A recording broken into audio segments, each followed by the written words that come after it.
Udah hampir siang, kasih makan Ciki ikan, sekalian masuk kandang supaya disusuin lagi anaknya.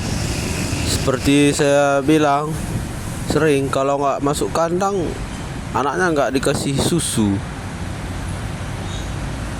dikebas-kebas gitu kalau anaknya minum. Tapi kalau di karangkeng gini anaknya pasti minum. Nah, udah kurus anaknya ini.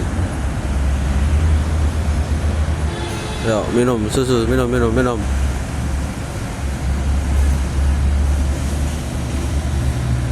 Nenen kau nenen.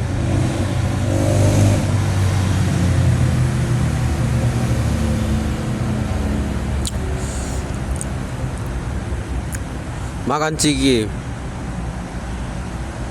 Makan. Biar minum anakmu itu.